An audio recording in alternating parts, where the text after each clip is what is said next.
people all morning. The Fox 61 Morning News starts now. At first at 6, a weather watch alert for a major storm moving in our direction for Thursday into Friday. Also breaking news overnight, officers investigating a killing in Hartford. We'll have the latest from police ahead. And also breaking overnight, firefighters battling a house fire also in Hartford. And not too far away, authorities still looking for the person who hit and killed a pedestrian in West Hartford. First at 6 this Wednesday morning, we are on weather watch alert for a major storm on the horizon. Good morning to you. Thanks for starting off your day here, America Arias. And I'm Tim Lambert. Yes, it is cold now, but after this warm front that brings that big storm passes, it's going to get dangerously cold over the weekend. So much so that Governor Lamont has already activated the severe weather protocol for the state. It's going to start, though, on Friday and run through next Monday. And what that means is that state agencies and municipalities are going to coordinate with United Way, 211, and Connecticut's network of shelters just to make sure anyone who needs shelter can get it. And that includes transportation to them as well. All right, we're turning things over to meteorologist Sam Perry for details on the storm. Definitely temperatures are we're going to go from noticeably. We're going to go from one extreme to the other. We're cold, then warm, then sharply colder, and we're going to get ready for some big changes. So we're on a weather watch alert for a major storm to move in our direction. Unfortunately, for those of you who want snow, we're not going to get one. It's going to be a big rainstorm, and there are going to be impacts, periods of heavy rain, strong gusty winds. Winds can gust 45 to 55 miles per hour, and basically about an inch and a half to 2-3 inches of rainfall. Flooding issues, travel issues, and power outages too is a sure bet, at least scattered, if not a little bit more, especially in the eastern areas. Right now, we have temperatures basically in the 20s for most of Connecticut, upper teens in northwestern and northeastern Connecticut to the mid-20s southern areas. We have a few clouds around, but really it's going to be about a nice day today. A little bit chilly this morning and mostly sunny with high temperatures topping out into the 30s. Coming out, I will time out the storm, detail those impacts a little bit more for you and what you can expect for the all-important Christmas holiday weekend. Erica? Symphony, back to you to traffic. Sorry about that. Yeah, thank you, Sam, and good morning to you on this Wednesday. Let's take a look at how the morning commute is shaping up so far. Good news to report here. We are accident-free so far in the 6 o'clock hour, but we are seeing our normal construction areas. Those are expected to clear up as the morning progresses and more people hit the roads this morning. Let's go ahead and take a look at the Hartford drive times this morning. A bit of a slowdown on 84 East heading from New Britain Avenue down to the Hartford Tunnel. That's going to take you about 6 minutes, but hey, not too bad. Checking out some live looks across the state this morning. Traffic volume pretty low in Cromwell. Same thing over in Middletown this morning. All clear out there. Wrapping up with the New Haven drive times. You can get to where you need to go relatively quickly this morning. Traffic moving smoothly on the interstate. We'll have another update for you in about 30 minutes. All right, Symphony, thanks so much. 6:03 breaking right now in Hartford. Officers are investigating after one person died in a shooting. It happened overnight. And Fox 61's Angelo Bavaro is in Hartford following the latest, what we know at this point. Angelo, good morning.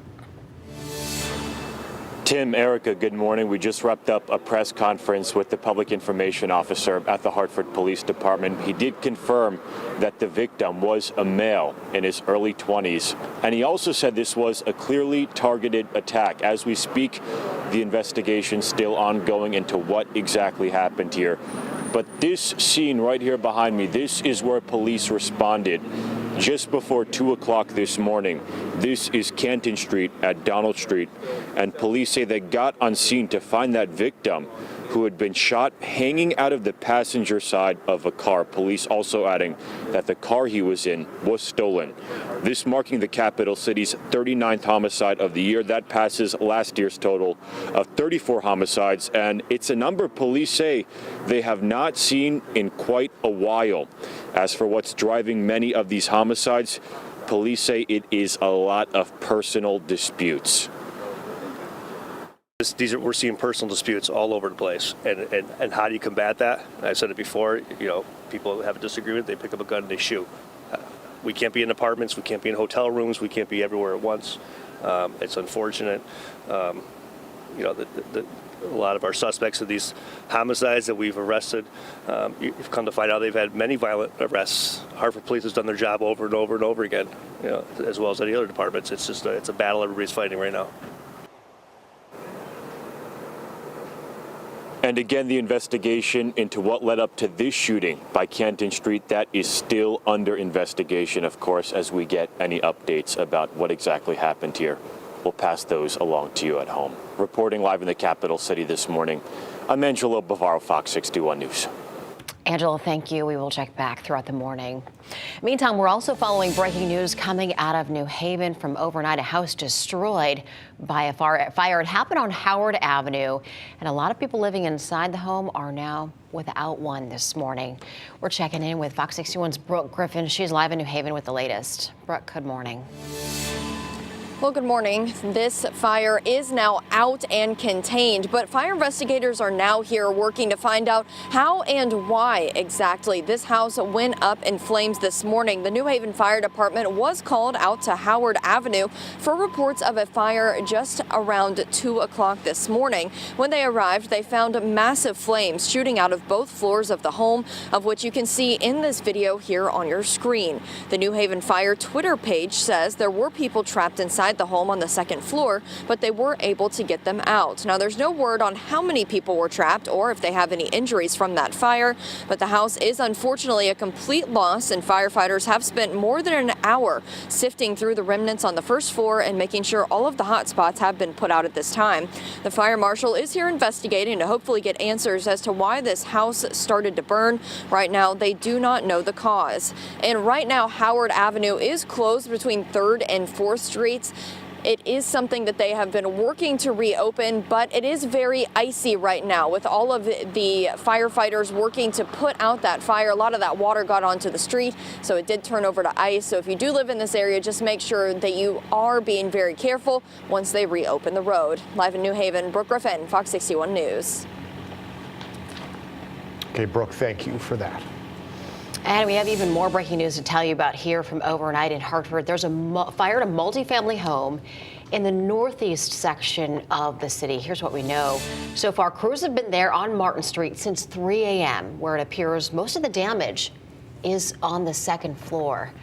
Now, fortunately, no one was hurt in the fire, but we are monitoring this situation very closely, and we'll get you an update as soon as we get more information. We will get that out to you here on air and also online. Also developing this morning out of West Hartford, the search continues for whoever hit and killed a pedestrian.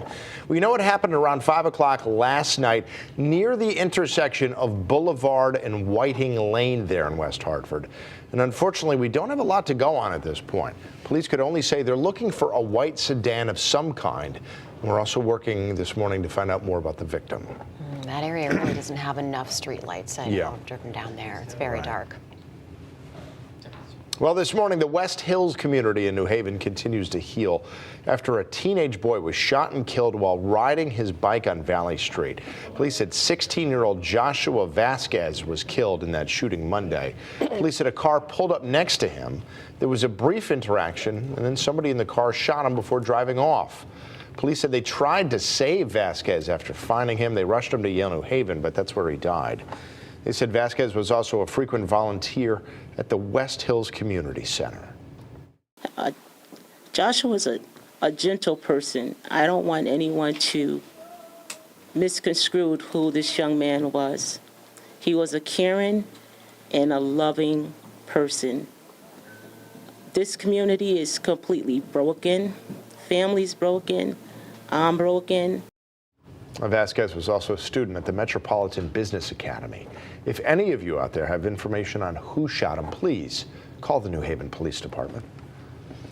Well, with Christmas right around the corner, Mothers United Against Violence is working to bring comfort and compassion during a time of year that can be really difficult for many. Now, this event allowing the families time to put their grief aside for a moment and celebrate the holidays among people who understand what they're going through. If you want to talk, talk. If you want to cry, cry. If you want to pray, pray. We do those type of things. We've been through it. We know what you're going through, and we wouldn't want you to do it by yourself, so come on and join us. It's been a really challenging year for the city, but Monday evening was all about looking forward with faith. Today, the Naugatuck man accused of murdering his own baby daughter is set to appear in court for the second time. Christopher Francisquini is accused of killing his 11-month-old daughter, Camilla, back in November. It took investigators about 2 weeks to find and arrest him after Camilla's death. Francisquini first appeared in court back in early December, but did not enter a plea during that hearing.